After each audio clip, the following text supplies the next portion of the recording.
vida boa, tudo tranquilo? Seja bem-vindo ao canal Automação com Vinho. Aqui a gente fala muito de automação, elétrica e diversos assuntos correlatos, sempre com uma linguagem mais simples, com uma linguagem que a gente possa. Não precisa ser uma pessoa técnica da área para conseguir entender o que a gente vai conversar aqui. Então a gente vai tentar jogar um papo bem interessante para vocês. Eu sou César Feijó, integrador há mais de 20 anos de sistemas de automação industrial, e eu vou aproveitar a minha experiência com docência para tentar extrair aqui do convidado um pouquinho do que ele vivenciou nessa vida aí, né, de elétrica e de manutenção. E hoje a gente vai falar com uma pessoa bem querida, um camarada que eu gosto, eu conheço há muitos anos e que eu gosto bastante dele, Ednilson. Seja bem-vindo, Ednilson. Obrigado por você estar aqui com a gente. Grande César, eu que lhe agradeço aí pelo convite, né? Na verdade, eu já conheço o César há muito tempo. Conheci sem barba, entendeu? Ele nem tinha barba quando eu conheci. Hoje já tem barba. Hoje tem barba, né? Há muitos anos mesmo, a gente conhece, né? Junto com a JMF.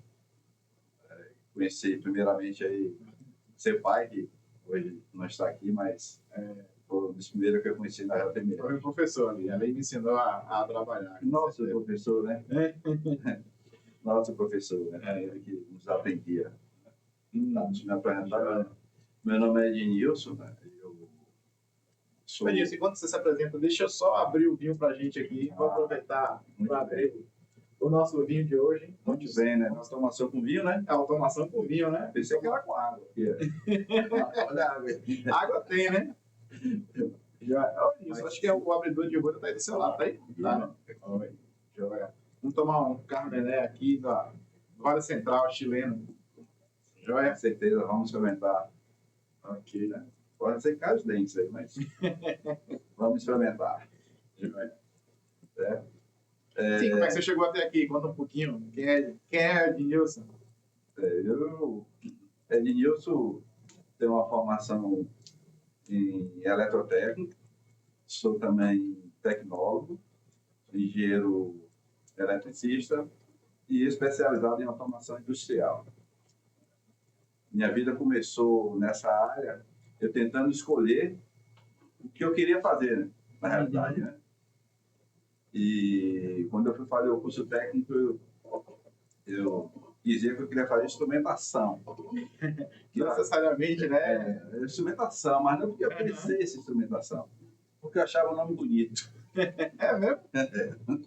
Para mim, instrumentação era pegar os instrumentos, ir lá, brincar, fazer, mas nunca fui a fundo dizer assim, vou fazer instrumentação porque é assim, desse jeito, é assado bonito. Sempre fui assim, vim de uma família humilde, não tive um pai para me dizer assim, não, meu filho, melhor para você fazer hoje é desse jeito, ou assim, ou assado, né? Meu pai, gostando, meu pai era motorista de caminhão. Não era da área. Não, foi da área de elétrica. E voltando lá para querer fazer instrumentação, terminei não fazendo e escolhi um curso de eletrotécnica. Primeiramente também eu não podia entrar na escola técnica, porque o curso da escola técnica era de dia. Sim.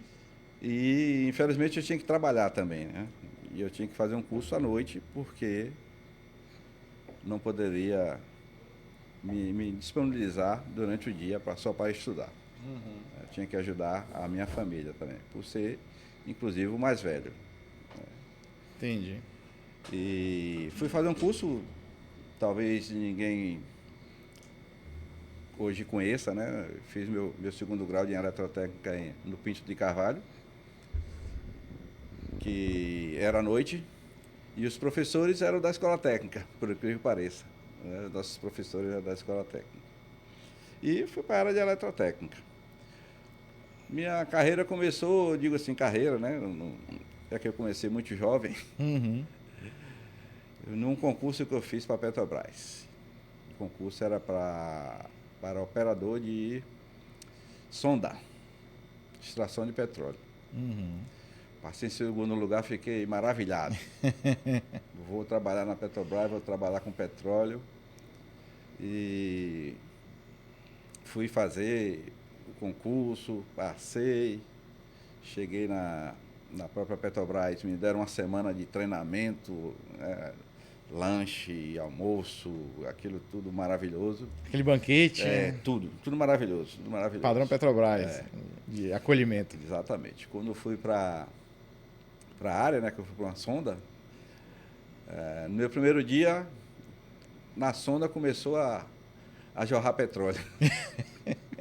Aí eu só tomava banho de petróleo e não tinha hora de almoçar, não tinha hora de parar, porque tinha que estar ali no sistema. Já começou acelerado. Logo em seguida, nada na área de elétrica, né? Apesar de ter uma formação em eletrotécnica. Logo em seguida, eu fui chamado para ser operador na Polialdo e eu disse, eu não quero essa área aqui de petróleo não, né? Até por estar longe de casa também, né? Tem que ficar 15 dias fora, em casa, eu disse, eu não quero não. Aí fui na Polialdo, né? Eu posso falar aqui. E já estava lá de crachá pronto e tudo, né? Passei operador. E foi quando eu recebi um chamado para estagiar. Aí você tinha quantos anos nessa época aí? Eu tinha 18 anos. Bem novo. Começando mesmo a carreira, né? Porque meu pai tinha me expulsado também, porque eu comecei a me pagar a ser motorista de caminhão. Aí ele seu pai não queria. E aí quando meu pai viu que eu estava empolgado, ele disse, epa, para aí, vai estudar, porque aqui não.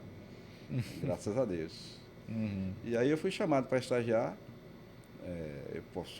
na Detem Química, né? A indústria no Polo também, a Polialdo era no Polo. E eu optei por estagiar na área de elétrica e não ficar como operação, né? Entendi. Eu ia ganhar um pouco menos, eu ia estagiar, eu ia arriscar, mas eu preferi estar na área de elétrica. E entrei como estagiário na Detem. E aí começou a sua vida lá. Começou minha vida na Detem. Vamos. Justamente por isso. Vamos nós aqui. Saúde. César. A nós.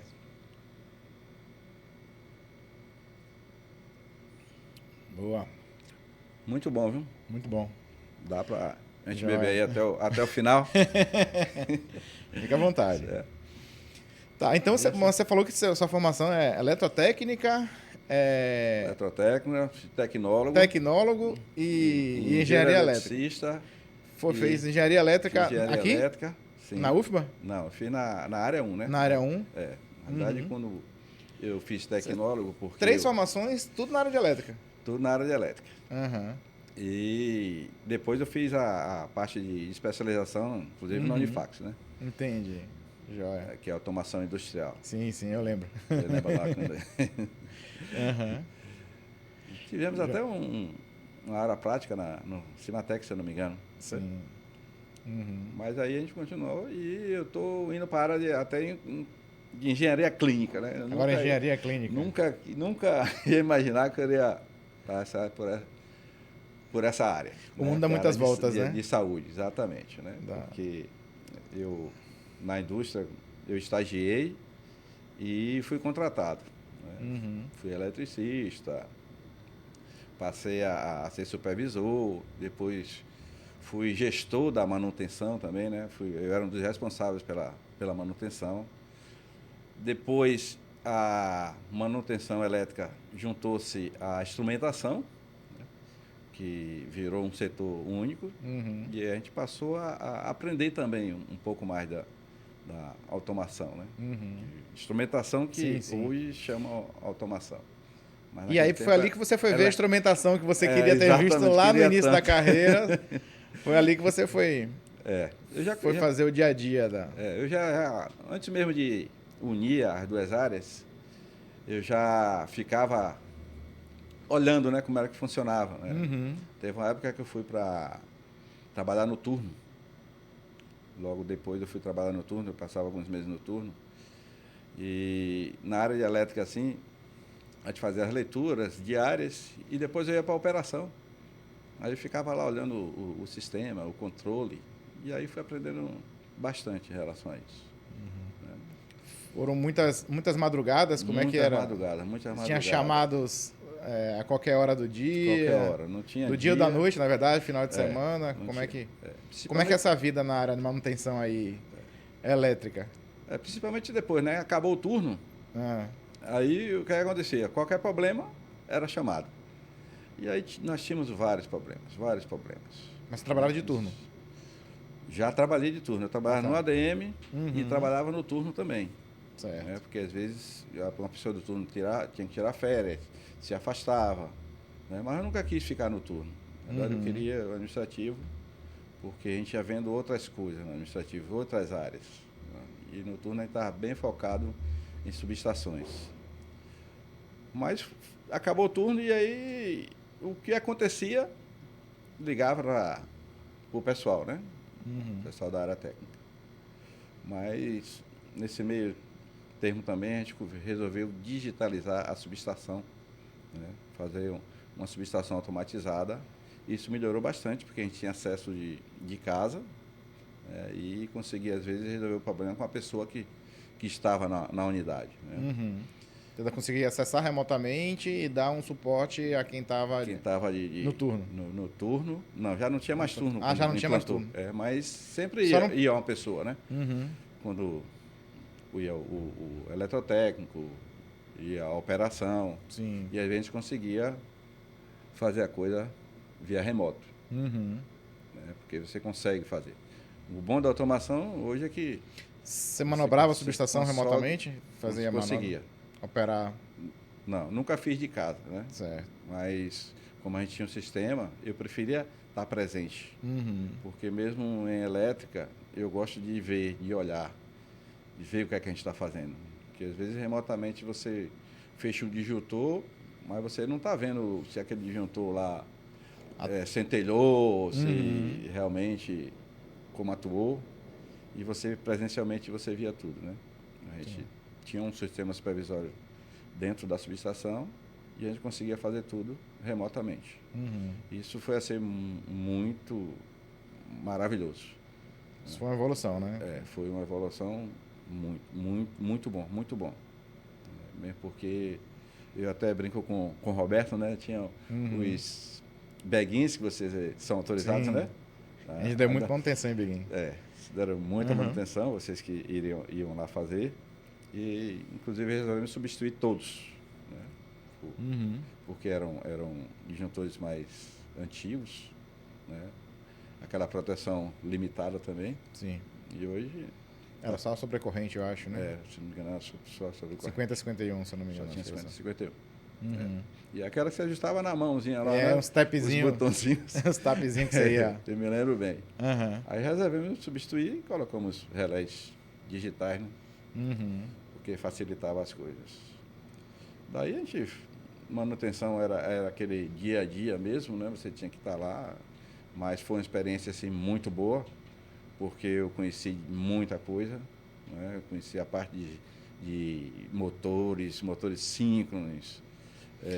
Lá tinha aquela questão daquele motor síncrono, né? Que inclusive fazia a compensação do fator de potência, né? Por você usar motor síncrono. Você não tinha banco de capacitores. Não precisava. Não precisava. Né? Passamos a usar os inversores de frequência para fazer o controle do processo. Tinha geradores, bomba de incêndio. É uma área muito abrangente em relação a tudo. Né? Vocês usavam, só para o pessoal entender um pouquinho, né, o que seriam esses motores síncronos, né? Para que vocês usavam? Como é que você usava ele em que área no processo lá? Eu usava para o hidrogênio. Ele bombeava o hidrogênio no processo. E já foi de projeto antigo, né? Tanto que quando eu estava saindo já tinha substituído inclusive, né? Com já mais moderno, estatriz mais moderna. Então, ele só tinha esse motor de síncronos para o bombeamento lá do hidrogênio. Entendi. E eles usavam isso para compensar também o fator de potência. Certo? Deixa eu ver um. Por favor. Tá. E eu imagino assim, uma das coisas que o pessoal que vai trabalhar na indústria, o que o pessoal imagina assim, porque não vou ter vida, eu vou trabalhar 24 horas por dia, disponível para a indústria. Tem algumas indústrias que, não é o caso do Polo, mas se bem que, né, muita gente mora ali em Camaçari, já está muito próximo. Mas no interior, por exemplo, o pessoal quer que você esteja morando junto para estar 24 horas dedicado à indústria, 24 horas do dia. É isso mesmo que acontece? Eu fui assim. Eu não sei como é que está hoje, né? Porque tinha assim, o pessoal de Camaçari, isso facilita, né? Aham. Porque como nós morávamos em Salvador, daqui que chegasse lá, a pessoa que estava em Camaçari chegaria muito mais rápido. E você sabe que a indústria parou uma planta, parou um sistema, Sim, é prejuízo, né? sim. Ainda mais Com do jeito certeza. que era. E na indústria vai ser sempre assim. Né? Parou, aí teria que estar lá. Uhum. E facilitava a pessoa morar junto Próximo da indústria, né? Uhum. Mas, vou lhe dizer, viu? Era muito chamado. É mesmo? Hoje melhorou bastante. Uhum. Porque é energia, né? A gente que trabalha com elétrica sabe que a energia, a qualquer momento, podemos ter problema. Apesar da gente ter uma geração Braskem e Chesf, mas também a gente tinha problema Uhum. né, da geração. A gente sabe que da concessionária hoje também temos problema. Até cogitamos em mudar para a concessionária, mas depois de uma análise vimos que não valia a Ficou pena. Ficamos Braskem Braskem e Chesf, né? Que era Uhum. parte Braskem e parte Chesf. Entendi. Mas Incidente de Gostava. segurança é coisa que acontece muito? Já aconteceu muito? Como é que os maiores incidentes, não necessariamente acidentes, né? Mas incidentes de segurança eram muito mais comuns no início de carreira do que acidentes e incidentes. as duas coisas. As duas coisas. Graças a Deus eu nunca sofri um acidente, né? Mas já presenciei acidentes. Uhum. Tínhamos sim, independente de qualquer coisa, tínhamos acidentes. E a gente fazia uma análise, né? Fazia uma investigação e daquela investigação a gente tirava a melhoria. Já teve sim acidentes, já teve incidentes, né? Não só na indústria, mas aqui fora também. Já vi. Infelizmente já perdi amigos, né? Com acidentes com elétrica. E infelizmente vai acontecer. Por mais que a gente minimize as coisas, trabalhe com segurança, né? A gente tem evoluído muito nessa parte de segurança. Inclusive eu fui uma das pessoas da segurança, eu era brigadista, né? Eu trabalhava muito essa parte de segurança. Mas graças a Deus, na minha gestão lá, eu tive um acidente. Né? Um acidente, eu falo assim, com um subordinado. Né? Que eu digo assim, foi a primeira demissão que eu fiz na vida, né? Como gestor. Infelizmente, porque ele descumpriu um procedimento. Entendi. E lá, descumprir o procedimento Era crucial para uma demissão. Tem locais aí que inclusive demite por justa causa, né? Mas graças a Deus lá ele não teve perda, né?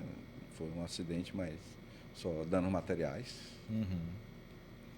E foi o único que eu me lembro assim que foi relevante. Entendi. Mas em geral é mais incidentes, né? Alguém tomar um choque, sim. alguma coisa menor monta, né? Tomar choque, né? Na elétrica, Tomar choque todo a mundo vida tomou. toda. Né? Todo mundo tomou choque, toma a vida toda. Se for contar os casos de choque aqui, a gente vai ficar aqui. Vai ficar até amanhã de manhã aí. Infelizmente, mas a gente tem que priorizar a desenalização mesmo. Né? Não tem que ter pressão. Né? Eu sei que a gente, quando dá um problema, eu sei que vem as pessoas, né, que não estão envolvidas principalmente, eles vêm, não, eu quero, tem que operar, tem que isso, tem que aquilo, mas acho que tem que ter cautela. Elétrica a gente tem que ter cautela, porque nem sempre a gente vai voltar num acidente. Então, eu digo sempre a todo mundo, cautela é tudo em elétrica. Priorize desanalização. Tem que desanalisar. Só em último caso. Mas em último caso... Você trabalhar com linha viva só em último caso, né? Exatamente. Em último caso, se tiver que trabalhar, vai trabalhar. Agora, Sim. A gente faz uma análise de risco e vê onde a gente pode chegar, né? Mas era muito difícil ter um. que trabalhar com as coisas energizadas. A gente priorizava assim, a energização. Né? Outra coisa que o pessoal comenta muito assim, como é que funciona os planejamentos de parada, né? Porque na indústria, em geral, é muito comum você fazer aquela parada anual, ou com frequência diferentes, né? Cada caso é um caso, mas uma parada de um mês, de 15 dias, 20 dias, né? E normalmente aquele planejamento começa um ano antes, né? Você participou muito desses planejamentos de parada? O que eram discutidos nesse tipo de situação? Como é que funcionava? Primeiro, numa parada, tem que se discutir a produção. Né? É uma parada, né, onde lá a gente fazia a parada da produção e fazia a parada junto com a elétrica. Essa parada tinha que estar alinhada com a elétrica. Então a gente fez muito isso. Aí tinha que ver a produção, como é que está a produção. E a gente fazia isso com a operação, com a diretoria. Podemos parar quantos dias? Então a própria diretoria e a operação dizia, olha, a gente tem condições de parar 15 dias, 30 dias também, já teve casos de 30 dias, que era muito mais difícil. Sim. Mas nós temos que fazer aquilo dentro do que a produção queria. Né? Se tivesse que ser 15 dias, a gente ia se planejar para fazer uma parada com 15 dias. E aí planejava uma equipe maior, às vezes, né? Às vezes já fez parada com 10 dias também, e fazia aquilo que estava determinado. Ou seja, o escopo do que iria ser feito durante a parada muda em função do tempo disponível também, Disponível, exatamente. Então, se você tinha uma parada de 15 dias, era um escopo, se a parada era de 10 dias, de 30, de 20, você ia mudando o escopo de acordo com o tempo, né? Tinha aquelas paradas que eram programadas, mas tinha as paradas também que não são programadas. Né? Você dava um problema na operação, por exemplo. Tinha um problema num trocador de calor. Aí tinha que parar a planta para fazer. Aí é aquela parada não programada. Aí a gente bora correr para fazer o que é que a gente tem que fazer. E a gente conseguia fazer isso. Né? Desde com a parada da produção, a gente alinhava com a parada de elétrica. E era assim que funcionava. E esse planejamento começava quanto tempo antes? Tinha que ser... A gente terminava uma e já estava planejando a outra. Né? Mas com a automação também, a gente facilitou bastante a questão da automação, porque a gente tinha flexibilidade. Né? Você tinha CCM lá, por exemplo, que você tinha 2 entradas e tinha o TAIM. Então, você conseguia fazer um lado e depois fazer o outro. Né? Isso flexibilizou bastante. Abria o TAI lá e fazia um lado. Aí fazia o outro. Aí você tinha redundância também, né? Não, redundância. Era duas linhas, né? Eu estou falando lá, era 2 linhas. Agora tem local que você não consegue, tem que parar tudo mesmo e não tem o que ver. Né? Logo, eu tô aqui fora, eu me aposentei. Né? Você sabe que eu me aposentei na indústria. Né? E vim cá para fora, eu não conseguia ficar parado.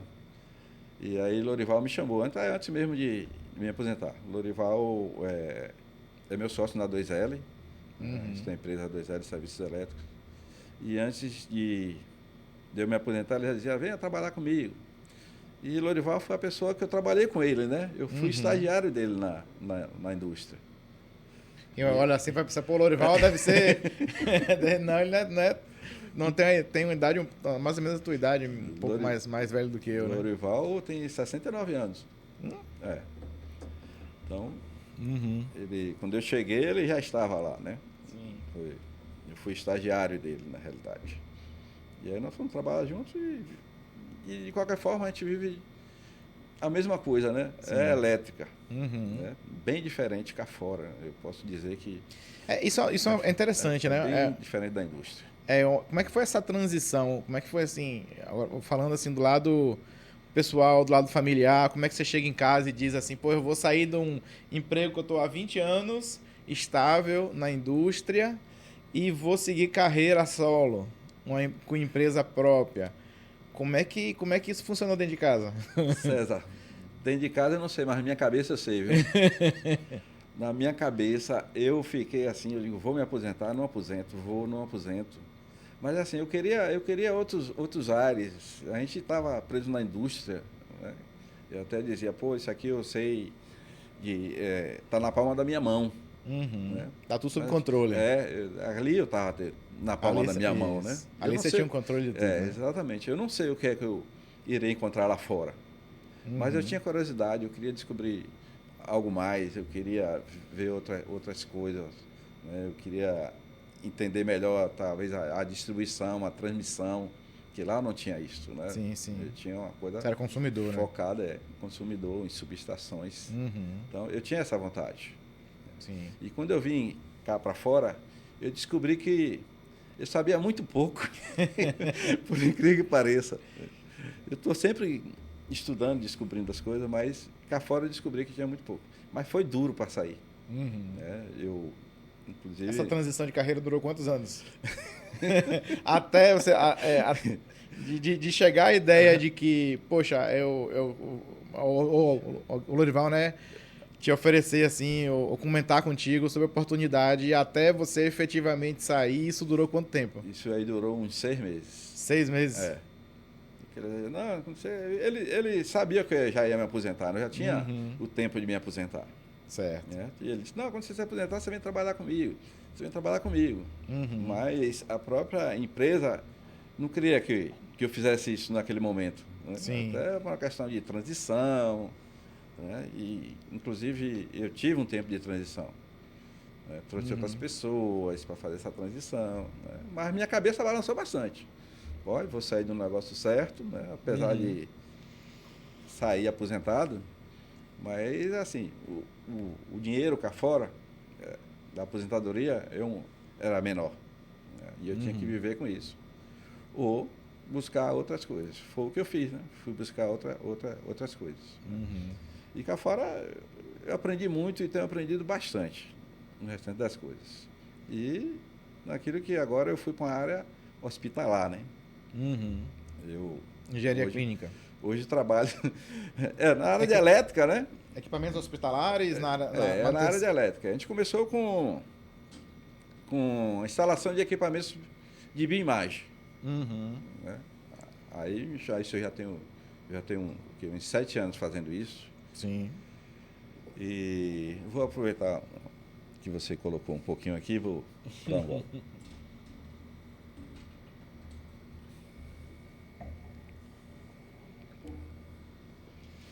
E a gente começou a fazer a instalação desses equipamentos. Né? São equipamentos de imagem, ressonância, tomografia, raio-x, mamografia. E, querendo ou não, a gente passou a ser responsável por esse tipo de manutenção. Aí aquela coisa que eu estava na indústria e que tinha chamado de madrugada, final de semana e tudo, volta tudo novamente. Então, achou que tinha se livrado, não se livrou. E não. Né? Aí eu digo, estou na área hospitalar, agora eu estou, além de agora de um processo produtivo que era antes, agora eu estou com um processo de que são pessoas, né? Envolve vidas também. Sim. E nós estamos nessa área já há um tempinho, foi por isso, inclusive, que eu resolvi fazer a engenharia clínica, que é justamente a parte dos equipamentos de hospitalares, né? E eu tenho aprendido bastante. Quando eu enxerguei a engenharia clínica, eu só enxergava os equipamentos.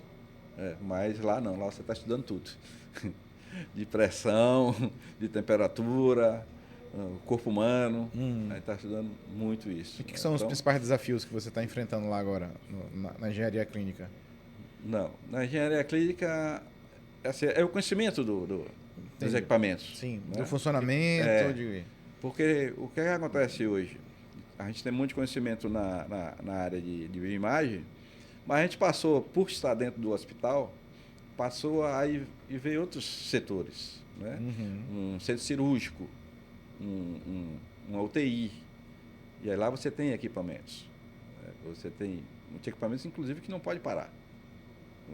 E por isso que você tem a redundância lá no centro cirúrgico, por exemplo, né? E inclusive isso é norma, você tem que ter lá o ITMED e você tem que ter, além do ITMED, que funciona com no-breaks, tem que ter gerador e tem que ter a da concessionária. Então é muito redundante porque são vidas. Né? Então a gente passou a estudar também esses equipamentos. Né? Por isso que a gente tem estado dentro dessa área hospitalar. E o que você tem de IT médico lá? Que principais equipamentos que você tem? Os equipamentos cirúrgicos. Você dá manutenção nos equipamentos? Qual é a sua atividade, sua responsabilidade hoje? O ITMED? Sim. Manter funcionando todos. Que tem que manter funcionando, né? Sim. Só para as pessoas entenderem o que é o ITMED, você tem várias fontes operando no mesmo local e que essas fontes não podem parar, né? Por isso que você tem, por exemplo, dentro do centro cirúrgico, você tem 3, 4 circuitos, né? Que são aquelas tomadinhas usadas para um bisturi, para um carrinho de anestesia, para que isso não pare mesmo. Uhum. E ele tem aquele sistema supervisório, que eu chamo de supervisório supervisor de aterramento, né? Não sei se as pessoas já ouviram falar. Que ele não desliga, ele alarma. Isso, ele alarma, mas não dá trip. Não dá trip. Exato. Isso Você está no meio de uma cirurgia e... se tiver que alarmar, você não pode... Exato, está dando uma fuga. Está dando uma fuga, ele enxerga, né? Uhum. Ele já vê isso e está lá ele alarma e vocês conseguem verificar que aquele circuito você não pode mais usar. Aí dá tempo você pegar, tirar aquele bisturi, por exemplo, de uma tomada e colocar já no outro circuito. Uhum. E aí depois se checa tudo. Então esse é o princípio, né? Que a gente vê isso na indústria também, né? Na indústria também a gente tem isso. Uhum. Lá nós tínhamos também. Você conseguia enxergar, ele sinalizava, não desligava e você tinha logo de ver de imediato o que fazer. Uhum. Mas aí você tem tempo para fazer uma programação, uma preventiva. Né? Não é aquela coisa que você tinha que parar de imediato. Né? O ideal é que se pare logo para checar, para que não haja problema. Mas uma experiência boa. Eu já vivi muitas situações de manutenção hospitalar que a gente planeja a parada, o desligamento. Tá todo mundo lá. Vamos desligar às 8 horas da manhã num domingo, ou então 10 horas da noite, não importa. Aí tá todo mundo lá parado na porta do hospital, lá esperando, na porta da subestação para entrar, para fazer serviço. E teve uma cirurgia de emergência e esquece, interrompe tudo, não faz nada. Já passei e passo muito por isso. Uhum. Né? Esses dias eu fui fazer um desligamento e geralmente o desligamento é final de semana, viu? Porque tem parte do pressuposto que não tem consultório, que tem aquele pessoal que trabalha do administrativo e seria melhor fazer uma parada para fazer manutenção. Aí quando você vai lá, desliga tudo, aguenta, chegou um paciente aí ligeiro. Uhum. Principalmente e paciente ferido a bala, por exemplo, né? Que eles dão prioridade, aí para. E muitas vezes já teve até que adiar. Não consigo. Já fui para o interior do estado e a gente teve que adiar a manutenção porque chegou um paciente e não podia fazer mais. Né? Mas isso é muito comum. Muito comum. Programa tudo e tá tudo certo e nada acontece. E depois nada acontece. Mas já estamos acostumados a isso. É para quem está na manutenção, né? Na verdade, isso é o dia a dia de quem está na manutenção. Tem tanta questão do ser chamado no momento que você está de folga, né? Você está programado, vai sair com a família, etc, não sei o quê, e aí tem aquele chamado. Isso acontece muito mesmo. Né? E, assim, as pessoas que estão dentro do hospital, dificilmente você tem uma pessoa que ela é qualificada a resolver certos problemas de elétrica. Às vezes é aquela coisa que tem uma pessoa lá dentro, que é aquele faz tudo, né? Aquele cara que troca a lâmpada, que cai, conserta uma torneira, coisa tipo. É manutenção predial. Mas muitas vezes aquele técnico especializado eles não têm. É muito difícil. Né? Por isso que a gente assumiu alguns contratos e a gente trabalha nessa linha aí, principalmente de subestações. Sim. Diga. Agora é assim, o hospital é uma coisa muito difícil de parar. Muito difícil. Tem hospital aí que eu digo, você não vai parar nunca aqui. A não ser que dê um problema aí para você parar. Mas tem um hospital que você não vai parar nunca. Eu sei, alguns hospitais têm contrato de manutenção que tem que fazer a parada anual. Aí, às vezes, a parada anual vira 2 anos. Porque não... você sabe disso, né? A JMF A gente sabe que, às vezes, né? trabalha a parada para alguns, não... Isso. Uhum. Hospitais também. É. Então, é outra área nova também na minha vida, que descobri, gosto, né? E vou levando Sim. como posso. Eu vejo assim, esses equipamentos de bioimagem, principalmente, normalmente o aterramento é algo que muito importante, né? Que influencia muito na qualidade da imagem. Fundamental. Né? Então, como é que você se analisa? Você tem que estar com quantos homens abaixo de 2, abaixo de 10, abaixo de 1? Como é que é essas especificações e como é que você faz esse controle desse aterramento aí para ter uma boa qualidade de imagem? Isso é muito importante. Eu acho que é a coisa, assim, importantíssimo para o equipamento. Uhum. Né? Mesmo porque o fabricante chega para você e diz, olha, eu preciso de uma resistência de aterramento de 2 ohms. Normalmente é 2. É. Abaixo de 2, na verdade. Varia de fabricante. Varia de fabricante, mas... Eu nunca vi a mais de 5. Nenhum Uhum. fabricante queira uma resistência de aterramento a mais de 5. Geralmente nessa faixa aí de 2, 3, até 5 tem fabricante que aceita. Uhum. E isso é importante porque ele interfere nas imagens realmente. Né? Tem uma coisa chamada artefatos, que esses artefatos podem vir de um aterramento ruim. Ser provocado, aparecer na imagem em função do aterramento ruim. Por isso que eles são bem críticos em relação a aterramento. Uhum. E a gente tem que estar sempre verificando, medindo. Né? E uma das coisas, quando aparece artefatos na imagem, que eles querem, a primeira coisa que eles querem que cheque é o aterramento. Vamos checar esse aterramento. Né? Checa tudo como um todo. Uhum. Mas eles preferem o aterramento. É o primeiro ponto a ser. É o primeiro ponto a discutir, o aterramento. Uhum. E aí depois você vai checar um aterramento e às vezes é aterramento. Mesmo. Sabe o que acontece muito? O pessoal rouba, infelizmente. É mesmo, a haste de cobre. O pessoal rouba a haste de cabo. cobre, né? O cabo. E aí, infelizmente, isso acontece. Uhum. Eu tive experiência desse tipo que eu não sei nem como foi que fizeram aquilo. Tipo, não está chegando o aterramento na máquina. Aí quando você vai lá, procura. Cadê o aterramento? Levaram o cabo inteiro. O cabo que saía de lá, dentro do painel Uhum. e levaram inteiro. Então isso acontece muito. Mas tem que checar outras coisas também. Essa parte de equipamentos de bioimagem é assim, bem crítica, né? Inclusive eu estava instalando uma ressonância esses dias de um fornecedor. E o fabricante disse, além do aterramento, eu quero impedância de rede. Então, o transformador também... A impedância da rede. Eles querem com a rede com a impedância. E tem que ser baixíssimo. Eu lembro que para comprar esse transformador foi uma especificação toda... Aí você tem que ver tudo da Todo instalação especial. até chegar lá. Né? Uhum. E aí a gente não atendeu a impedância do equipamento, né? Quando ele mede, ligou, né? Ele vem com os equipamentos para tem fazer que a medir. medição. E você tem que ter um equipamento específico também para medir, né? Uhum. Inclusive eu tive que comprar um, porque eles vêm com um deles.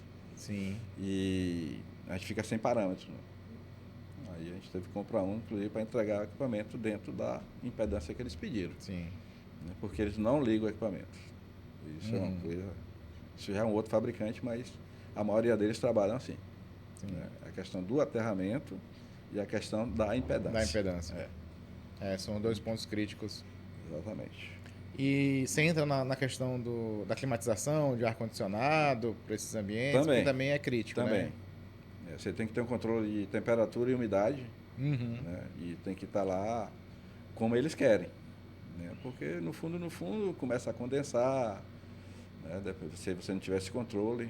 Uhum. E ele é feito, às vezes, manualmente. É uma coisa que eu tenho brigado muito com o pessoal nessa área de saúde, para automatizar, né? Colocar resistência nos fan coils para você poder já... Não, isso aí já faz. O problema é a climatização na sala. Né? Você tem Ainda que ter assim está ficando alto? você tem que ter essa informação na sala. Uhum. Às vezes ele bota um Bota um higrômetrozinho display lá, com só higrômetro ali e local. termômetro. Só local. E aí eu sempre quero dizer para eles assim, olha, vamos automatizar, vamos colocar isso para vocês enxergarem, vamos colocar isso no sistema supervisório. Uhum. Mas assim, eu não sou comercial, mas eu acho muito importante e foram poucos que eu consegui fazer isso. Né? Dizer, olha, vamos levar a sua indicação de temperatura e umidade para algum local. Foram poucos. Né? O pessoal, a automação, o pessoal disse que é caro, né? Principalmente. Aí só a JTMF para me dizer. Que a automação é cara? Aí não vai. Dizer que a automação é cara. Uhum. Mas não sabe o benefício que tem, né? A questão é mensurar, né? Como você dá o retorno para o cliente, de que forma você mensurar isso. E normalmente, quando você pensa em automação, o cara quer dizer assim, vou tirar quantas pessoas, a automação vai me tirar quanto HH aqui, né? A primeira coisa que pensa é nisso daí. E não no controle de processo, né? Nos benefícios que você tem em relação à qualidade, em relação à repetibilidade. Então, a automação tem vários benefícios aí que não... O primeiro normalmente não é essa questão de redução de HH, mas é o que mais... Tem que ser convincente, né? Até para vender, né? Eu não sei, talvez você saiba melhor do que eu em relação a vender, porque eu não sou um comercial. Sim. Eu digo sempre, inclusive, quando é essa parte comercial, eu passo para a Renê, você conhece, Sim. e Lorival para negociar. Né? Mas a 2L faz o quê? O que a 2L faz hoje?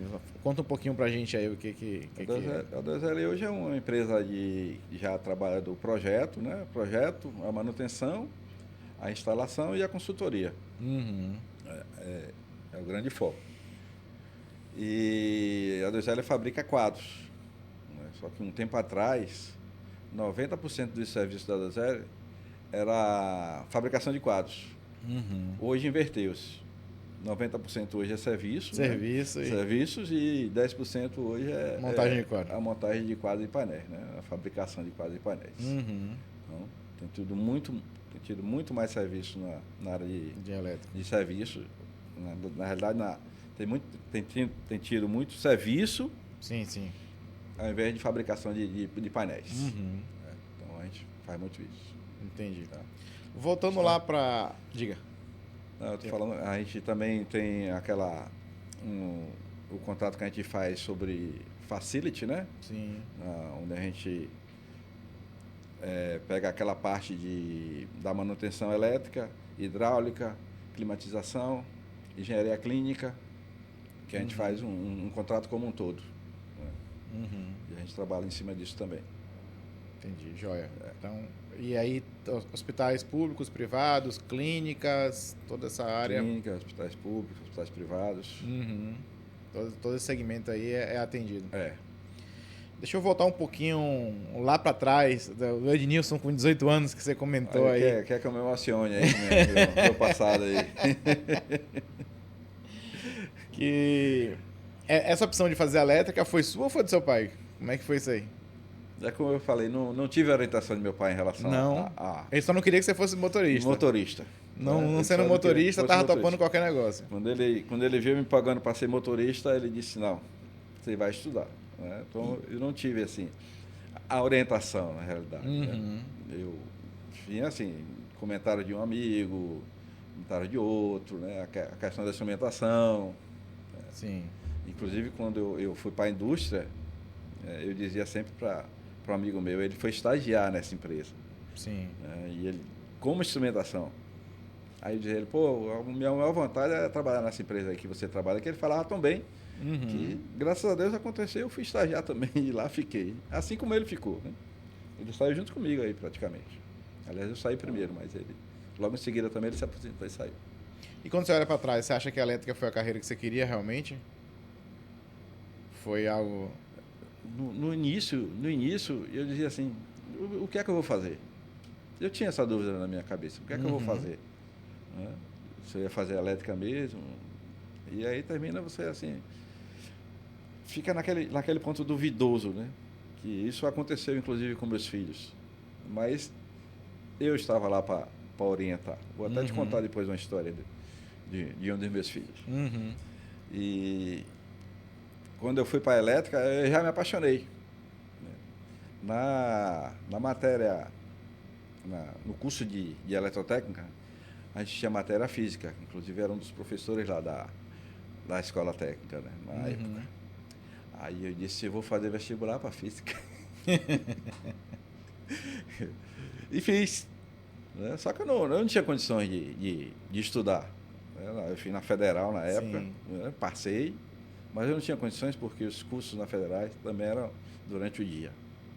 E por eu ser aquela pessoa que botava para mim mesmo que eu tinha que ajudar a família, que eu era o mais velho, eu não poderia estudar. Né? Mas a elétrica, depois que eu conheci a elétrica, virou a paixão. A paixão, eu dizia um amigo meu, que elétrica é aquela cachaçinha que você tem. É uma cachaça danada. Você tem que tomar todos os dias e aí tem que ir buscando. Né? Eu gosto de estar aprendendo, gosto de estar descobrindo. Então, é sempre interessante. Esse fato de gostar de estar aprendendo, você acha que é o que te motiva hoje? Porque você tem, beleza, uma pessoa que está consolidada, que trabalhou na indústria há muitos anos, que tem empresa própria, vai dizer assim, poxa, por que não se aposenta, por que não para de trabalhar, não vai jogar dominó e tomar cerveja? Não, o que te motiva hoje a sair de casa ou então ter um chamado num domingo de tarde para ir atender, né? O que te motiva hoje? Olha, eu vou dizer, eu sou um apaixonado e gosto, né? Porque quando te chamam, por exemplo, né?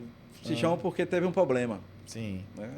E é muito maravilhoso quando você chega lá, mesmo batendo cabeça, de madrugada, cansado, e aí você consegue resolver aquele problema. Aí, seu ego, né? O seu próprio ego, dizer, pô, consegui resolver, graças a Deus. Isso motiva a gente a estar sempre. Eu sempre falo, eu gosto muito de atender, de servir, de ver que funcionou, de que você ajudou no processo do cliente ou da empresa, do cliente no final, de contas, né? Você tem um chamado que você atende, que você consegue resolver, isso realmente é muito interessante, né? Eu gosto muito, é um fator motivador para quem gosta do que faz, né? Não, eu gosto do que eu faço. Isso é fundamental, né? As pessoas que fazem o que gostam, isso é um diferencial que nem todo mundo consegue. Essa questão de transição de carreira, né, que a gente comentou, conheço muita gente que trabalha por dinheiro, né? Ou está há 20 anos, né? Como seria quando está há 20 anos numa determinada empresa e tem o dinheiro certo e está acostumado. Tenho conheço gente nova que está nem tanto tempo assim, mas com 20 e poucos anos. Pô, não, eu não sei, eu gostaria de trabalhar com automação, né? Obviamente não vou citar o nome de pessoas, mas que, eu gostaria muito de trabalhar com automação, mas hoje ele é eletricista. Mas eu trabalho, ganho bem, estou aqui na empresa como eletricista, né? Uma empresa grande, ganho bem, uma estabilidade, mas eu gosto de fazer automação. E aí me pergunta, e aí, Feijó, o que você sugere? Eu falei, poxa, você está com 25 anos aí... A vida inteira pela frente. Você não vai mudar muito de carreira ainda, não vai fazer muita coisa diferente, né? A elétrica está ligada à automação também, né? Ele fala assim, automação no sentido de programação, no sentido de desenvolver... Como eletricista, né? Sistema também. A gente fez tudo isso, né? Fez tudo, né? Resolveu o sistema, a gente usou supervisórios, a gente... estudou, fez as duas coisas. Né? Então, acho que o jovem hoje, acho que ele tem que fazer isso também. Ele tem que... Tá na idade, né? Assim, eu quero fazer, vai e faz, pô. Vai e faz, vai criando as situações, né? Eu digo sempre, quando a gente quer, a gente cria um meio. Isso. Quando a gente não quer, a gente dá uma desculpa. Né? Então, vai fazendo. Quem quer faz, né? Não pergunta, não fica procurando justificativa, por que tem que fazer, que não tem, vai e faz. Tem que fazer. É isso que eu digo. Chegam os estagiários lá na empresa e eu digo, olha, às vezes a gente esquece de de te falar. Então, pergunte o tempo todo. Não vai se chatear por isso, não. Pergunte o tempo todo. Né? E eu até disse, outro dia me peguei, né, uma historinha explicando o motivo de uma parada que teve no setor de bioimagem. Né? E a pessoa era médico, ele é um diretor e ele é diretor médico. E eu me peguei explicando para ele tecnicamente o que era aquilo. Né? Eu me empolguei tanto que eu expliquei para ele o que é que está acontecendo, né? Porque o relé atua daquela maneira. Que depois eu digo, esse cara deve ter me xingado todo. Que merda esse cara está falando aqui para mim. Mas me peguei conversando tecnicamente com o médico. Né? E me parece que ele entendeu. Né? Que eu digo sempre que às vezes a medicina está ligada um pouquinho à elétrica. Né? De uma forma ou de outra, está ligada à elétrica. Mas foi bem interessante. Diga. A outra história que eu tenho que contar você falou que ia contar uma história do filho. Meu filho, né? Meus filhos também seguiram a engenharia. Né? Um fez os dois, né? O mais velho ele fez engenharia elétrica e civil, tanto que eu disse a ele, você não vai aguentar? Ele estava fazendo os dois ao mesmo tempo? Foi. Tanto que eu disse a ele, você não vai aguentar? E terminou ele abandonando a elétrica, concluindo a civil e foi fazer mestrado e doutorado em modelagem matemática. Hoje não trabalho nem na civil, nem na elétrica. Nem uma coisa nem outra. Mais ou menos que nem eu. É por aí, né? Ele hoje trabalha para uma empresa de automotiva. E é bem diferente do que ele escolheu, né? E o outro também foi a mesma coisa. Não, eu quero fazer engenharia elétrica. Não que fosse influenciado por mim. Mas só de ouvir o pai conversar, falar, né? Porque no ensino médio também tem a matéria, e eu ia, ensinava. Se empolgaram e todos os dois foram para a área de elétrica. O outro fez a engenharia elétrica, mas logo no início ele chegou para mim e disse, meu pai, eu vou fazer uns cursos técnicos aí, não quero mais fazer engenharia não. Eu vou fazer uns cursos técnicos aí, que eu acho que é melhor, que é isso, que é aquilo. Aí eu disse para ele, olha, você pode até fazer outro curso. Você pode fazer teologia, você pode fazer dança, balé, teatro, seja lá com farmácia, mas da faculdade você não vai sair, não. Aí eles, meu pai, que é isso? Da faculdade você não vai sair. Eu digo isso pra minha filha. Você não vai sair. Tá? Aí eu passei a explicar, né, as coisas. E eu sei que ele terminou e ele se empolgou. Hoje o outro apaixonado por elétrica. Né? Ele está trabalhando numa área que eu chamo de área nobre, né, que é subestações. Ele faz comissionamento de subestações. Sim. Então, eu digo a ele que é uma área muito nobre. E hoje ele está, graças a Deus, virou uma pessoa também que gostou da cachaça e já foi. Eu digo para minha filha, termine a faculdade, você vai fazer outra depois. Eu quero fazer. Senão você vai ficar pulando de uma em uma e não vai fazer nenhuma. Termine uma e depois faça a outra. Se quiser fazer outra, faça. Segunda, terceira, quarta, não tem problema. Mas não largue as coisas pela metade. Eu sei que muitas vezes, realmente você não tem nada a ver com você, né? Aí tudo bem. Você está fazendo um determinado curso que você achou que era uma coisa, entrou e viu que era completamente diferente. Mas acontece, né? Isso acontece. Não, beleza, tudo bem, a gente vai, né? Vamos começar de novo, fazer um outro curso, tudo bem. Mas porque tenho interesse em fazer, mas eu gosto do que faço, mas eu tenho interesse também. Aí não, então vamos terminar as coisas que a gente começa, né? Não deixar pela metade, terminar o que a gente começou, porque isso é importante na vida, né? A gente não largar as coisas pela metade. Exatamente. Terminar o que começou, né? Começou, mas eu sei o que é isso, sabe o que é? Porque engenharia, você sabe que engenharia, aquelas primeiras matérias lá de cálculo da vida, o cara sai da aula... Ele pensa que ia ver uma coisa e só vê cálculo na frente. Se duvidar, ele vai atravessar a rua sem olhar que vem carro de um lado ou do outro, né? E ele sentiu essa dificuldade, eu senti. Mas eu percebi isso, né? Mas eu consegui convencer ele de que ele tinha que continuar. Joia. E mesmo que não fosse lá, mas ele tinha que continuar. Ele ia ter que fazer. Ele não tinha que desistir. Não é imposição, mas passei para ele a maneira que ele tinha que proceder. Porque que dia a gente vai ver elétrica, né? Aquela primeira matéria, Os que 2 dia a anos. gente vai ver elétrica, que dia a gente vai ver elétrica, que dia a gente vai ver elétrica. Tenha calma. Mas, graças a Deus, ele está aí na área de elétrica, se formou. Aproveitar um pouquinho, vamos puxar um pouquinho aqui da experiência na área de montagem de quadros e painéis, né? Vamos aproveitar essa experiência, eu sei que você tem bastante aí, já montou muito quadro. O que um quadro precisa ter para ele ter sido bem montado, né?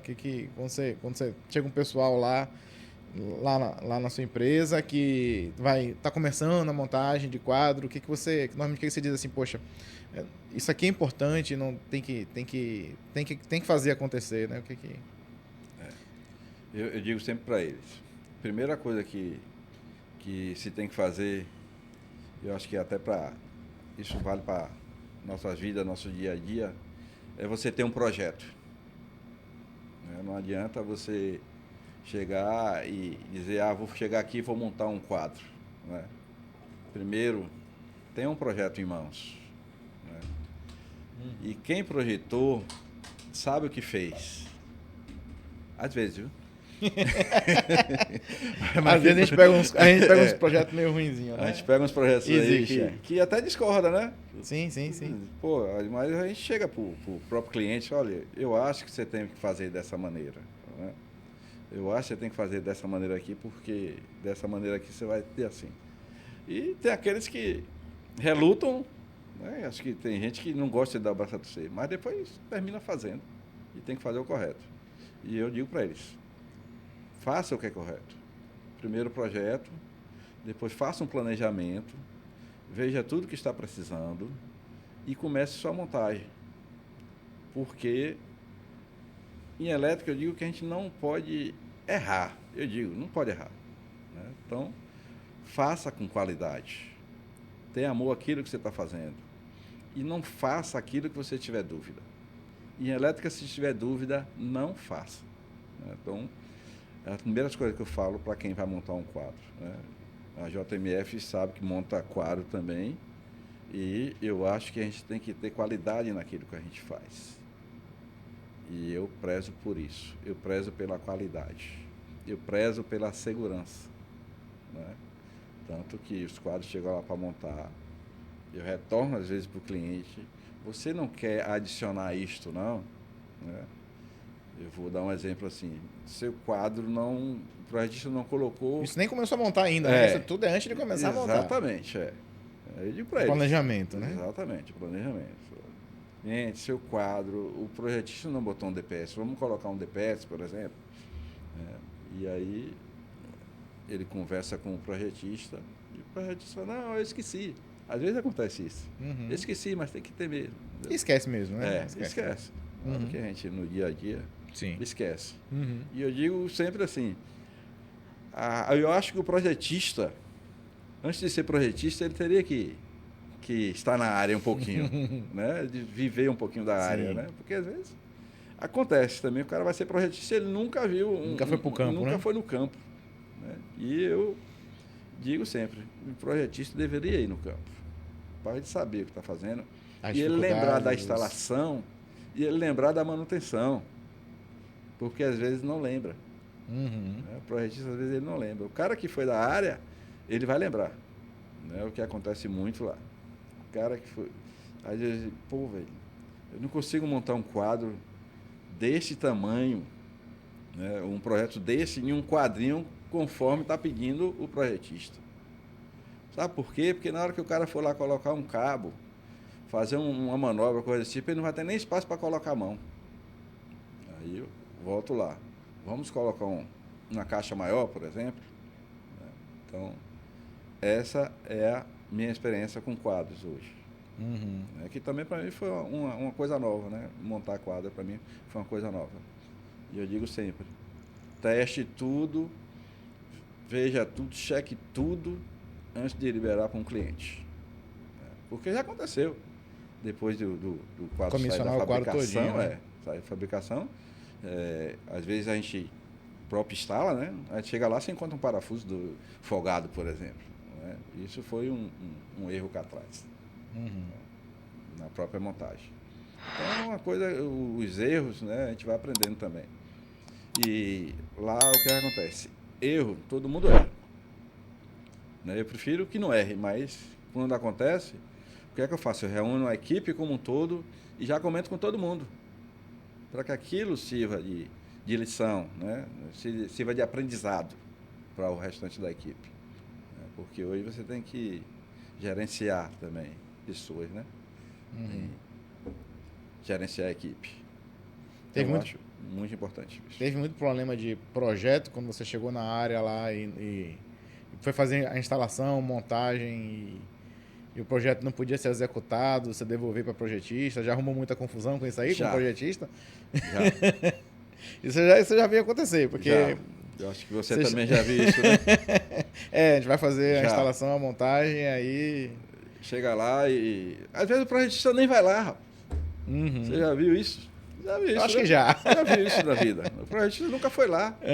Eu conheço esse projetista que fez o projeto por foto. E aí, quando você chega para fazer uma instalação, por exemplo, isso, meu amigo, aqui não tem condições.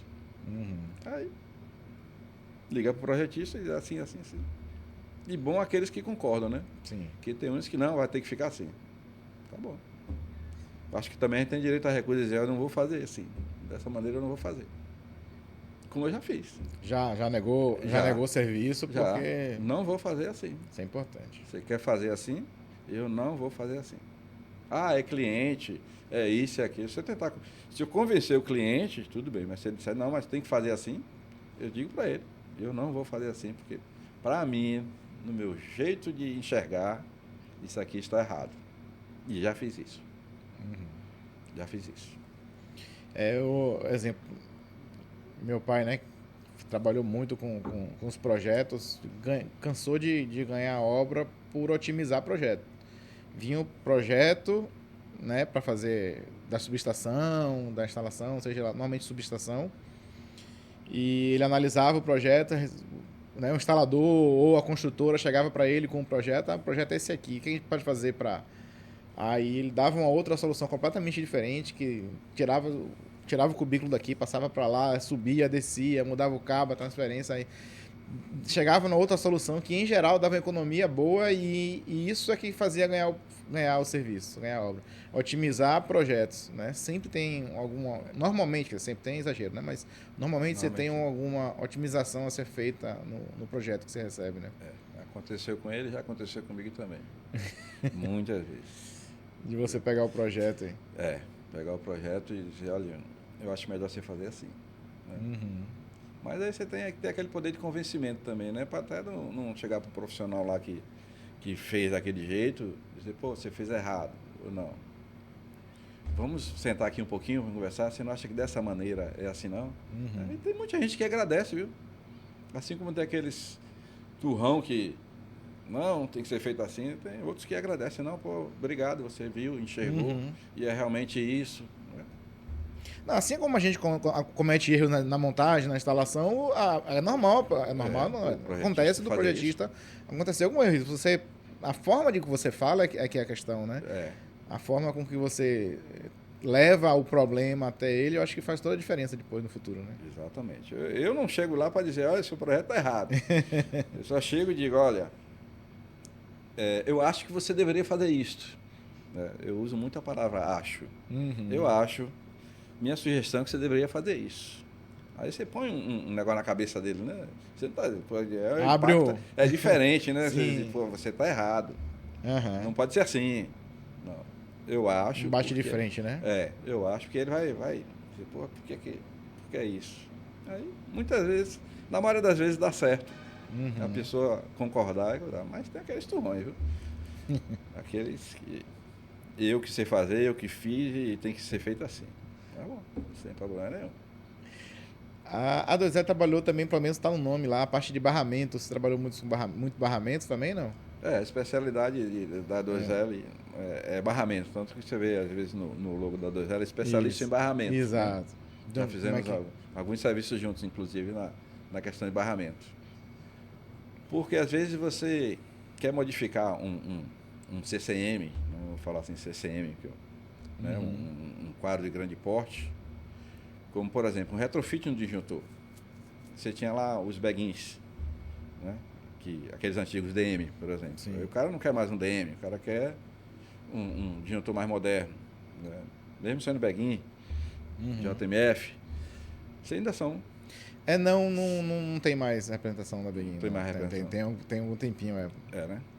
Então aí já vem um disjuntor mais moderno, um disjuntor menor. Aí você precisa fazer uma adaptação no barramento de entrada, de saída. Então a gente molda aquele barramento para que aceite o novo disjuntor, por exemplo. Isso se faz muito aí hoje. A questão do barramento. Entendi. Você faz toda a questão de adequação dos barramentos para poder fazer a conexão com o transformador, com um disjuntor mais moderno, com o transformador, com os equipamentos. Né? Sim. Porque hoje um disjuntor cara desse tamanho, hoje você faz isso, né? Então, a gente faz muito isso.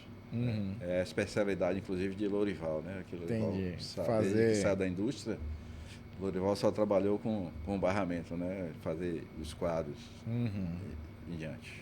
Entendi. Vou experimentar seu queijinho antes de mais nada. Experimenta sim. Esse tem umas castanhas aí, tem outros pontos aí, ó. Ednilson, se fosse dar uma dica para quem está começando hoje na área de automação, na área de elétrica, o que você fala para aquele camarada que está começando? O que ele tem que fazer para seguir aí? Primeiro eu diria a ele, não faça porque mandaram. O que você for fazer, estude, veja por que você está fazendo. Eu vou pegar esse copo, tira esse copo daí. E é só um exemplo. Eu digo para ele, pergunte por que você está tirando o copo daí. O bom é que você entenda aquilo que você está fazendo. Né? Eu não sei por quê. Eu vou tirar o copo daí. Mas eu quero saber por que eu estou tirando o copo daí. Né? Então é importante você saber hoje o que é que você vai fazer. E planejamento. Planejamento para tudo. Né? E uma outra condição que eu prezo muito é a segurança. Eu estou fazendo isso aqui por quê? Será que isso aqui não é arriscado? Eu posso fazer assim? Eu prezo muito isso. Eu vou tirar o copo daqui. Será que se eu tirar o copo daqui para cá, eu não vou quebrar? Eu não vou me acidentar? Eu vou fazer um serviço aqui. O serviço tem energia aqui, tem energia ali. Eu acho que tem aqui. Então eu digo também, não ache. Tenha a gente não acha, certeza. Tenha certeza. Em elétrica, não ache. Tenha certeza. É o que eu digo sempre para eles. Então, o que eu digo, saiba o que está fazendo e não ache. Principalmente em elétrica, automação, porque a gente não pode estar errando o tempo todo. Nem sempre a gente vai ter a oportunidade de consertar. Né? Principalmente daquelas pessoas que trabalham com elétrica. Né? Com automação também, porque envolve energia. E aquilo que envolve energia é perigoso. Né? 127 não mata. Quem mais mata hoje no Brasil é 127. No Brasil e no mundo. Atenção pequena que ninguém dá valor. E não sejam autoconfiantes. Porque isso aqui eu já faço há 10 anos. Isso aqui eu já sei fazer. Isso aqui eu costumo fazer. Tudo pode mudar. Em um momento aquilo pode mudar. E você diz, isso eu sei fazer. Às vezes você não está bem para fazer a coisa. Então não faça. Estou com problema psicológico. Estou assim, sei lá, a mulher brigou comigo ontem. E eu estou assim. Então não faça. Elétrica a gente tem que ter a maior segurança. E rejeite mesmo. Se tiver que fazer serviço. Porque tem que fazer. É perigoso. Não sei o quê. Não faça. Você tem direito à recusa. E tem direito a não fazer também. Isso que eu faria hoje estivesse começando, as pessoas que estão começando hoje, né? Sim. E você olha para assim, os projetos que você se orgulha de ter feito, o que você lembra aí de projetos? Foram vários, foram vários. Né? Na indústria, por exemplo, inclusive isso foi um tema de artigo meu, era queimar muito motor. Né? Queimar muito motor.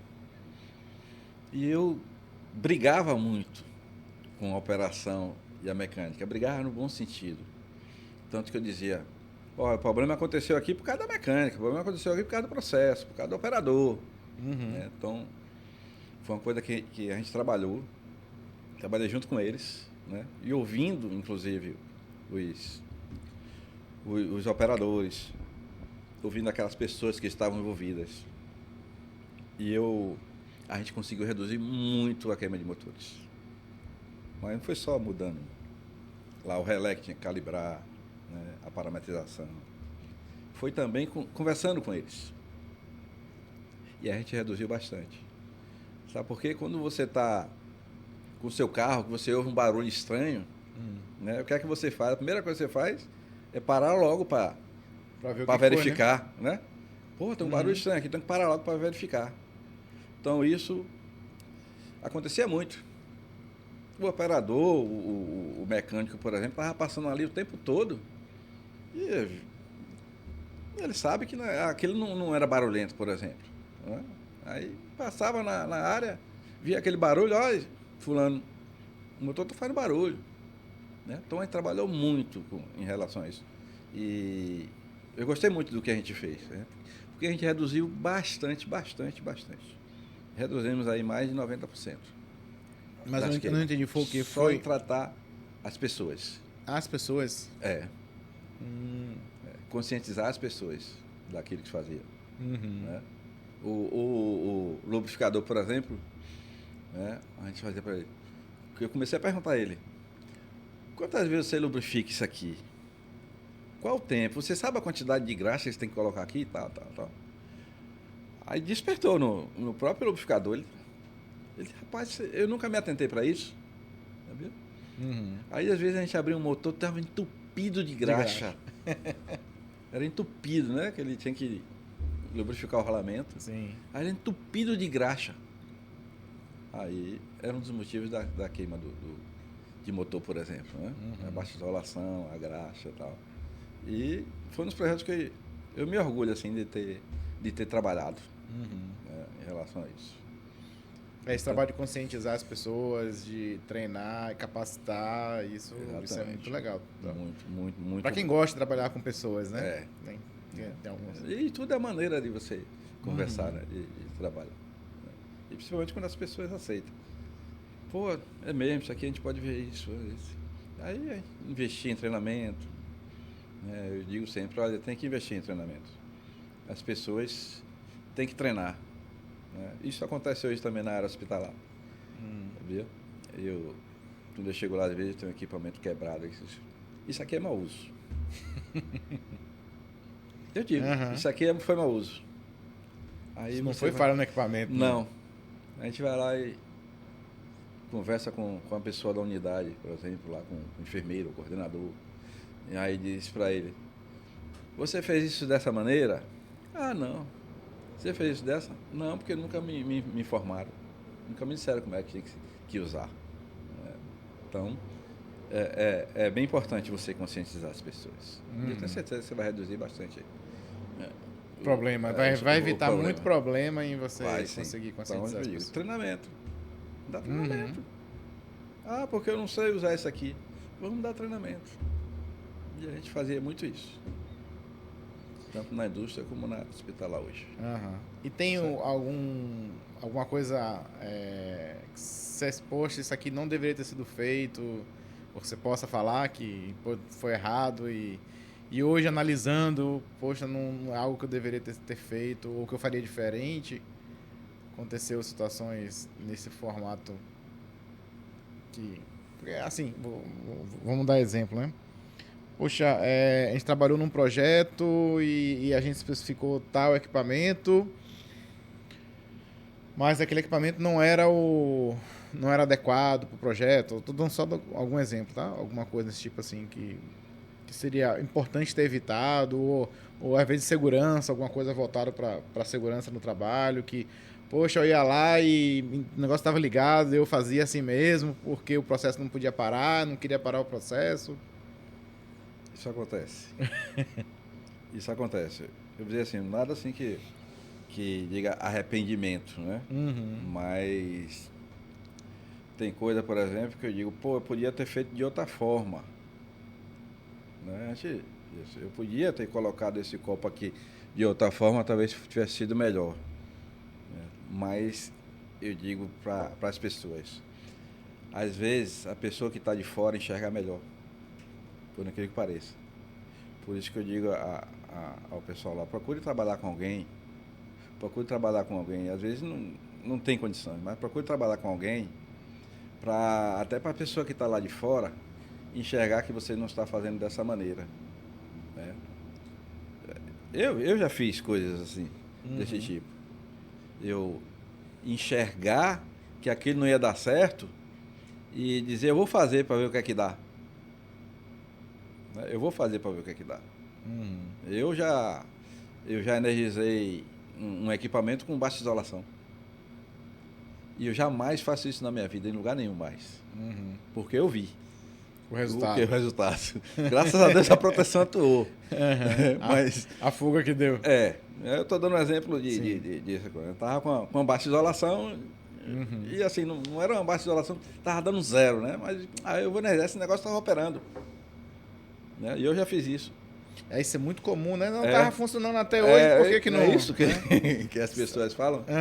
Isso aqui estava funcionando, como é que agora está dizendo que está com baixa isolação, que é isso aqui? Exato, funcionou até hoje, até agora está... E eu fiz isso. Digo, não vou energizar. E energizei, graças a Deus, tinha uma proteção, desarmou. Desarmou e funcionou. Mas fui fazer uma coisa que não era para ter feito. Joia. Deu baixa isolação, eu tenho que checar. Tenho que ver o que foi que houve. Mas isso acontece. Acontece mesmo. Joia. Quer deixar algum contato, uma mensagem? Quer deixar primeiro uma mensagem para o pessoal que tá assistindo a gente aqui? Gostaria de... Sim. De ver. Eu gostaria de dizer assim para aqueles que estão começando, né? Se dedique naquilo que vocês estão fazendo. Hoje, profissional bom, né? Qualificado, né? Dedicado, motivado, é uma coisa difícil. Né? Acho que a gente que trabalha com pessoas, né? Você tem a 2L, tem a JMF, e hoje é uma coisa difícil.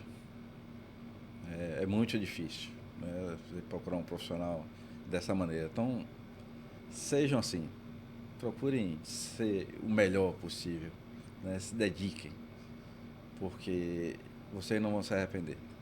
Vocês vão ser, eu digo assim, vão ter isso, né? Lá na frente, né? Vão ser recompensados por ser bons profissionais. E as pessoas vão lembrar de vocês sempre. Sempre quando pensar em um bom profissional, as pessoas vão lembrar de vocês. Então, sejam profissionais, sejam bons profissionais, dignos daquilo que vocês estão fazendo. Isso é muito importante mesmo. Eu comento, poxa, o que eu faço? Eu sigo a profissão A, a profissão B, mas eu quero fazer tal coisa porque tal coisa paga melhor, por exemplo, né? Eu vou fazer tal... Cara, você pode cursar qualquer coisa, mas se você é um cara especialista, se você é um cara muito bom, você é reconhecido por aquilo que você está fazendo, invariavelmente você vai ter sucesso na vida. Não bote o dinheiro na frente Com certeza. do porquê que você está fazendo as coisas, né? Faça com amor. Né? Eu digo assim, funciona faça muito as coisas melhor. com amor. Com certeza, funciona muito melhor. E tudo aquilo que for de novo, aquilo que venha trazer conhecimento, faça. Eu digo, vai ter um curso de descascar laranja? Vai, eu vou. Eu sei descascar laranja? Sei. Mas eu vou, de repente tem uma coisinha lá a mais que eu ainda não aprendi. Sim. Né? Então é sempre bom a gente estar aprendendo cada vez mais. Nilson, eu gostaria, se possível, você escolhe uma cor aqui e assinar pra gente aqui na rolha. botar a data e assinar aqui. Vamos lá, vou escolher uma cor comum. Um azul. Não tem... Assim. Pode ser Oi? colorido assim, do Bahia? Pode. Pronto, vou deixar um autógrafo pra gente aqui, a data de hoje.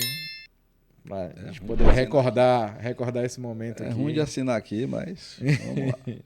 Tentar aqui, 20. Dá trabalho. A rolha não é muito fácil, né? É. De 8/8. De assinar. Ficou quase bom, viu, César? Acender aqui em cima. Tem a data aqui embaixo. Joia. Show. Deixa eu mostrar pro pessoal aqui, ó.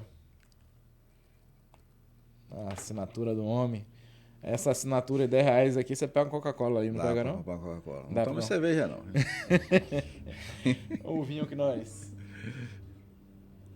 tomamos hoje. Deixar pro pessoal Bom. ver também. Muito bom. Tá ganhando a comissãoção aí? Não, venda? tô não. Tô só. Não tô, Você também é um comercial, né? não tô ganhando comissão aqui, não. Ótimo, Isso, muito César. obrigado. Obrigado a Valeu. você. Obrigado pela Obrigado sua pelo presença. convite. Aqui. Joia. Né? Você sabe que estamos à disposição. Quando precisar, estamos aqui. Valeu. Obrigado, gente. Até Obrigado, mais. pessoal. Espero que tenham gostado.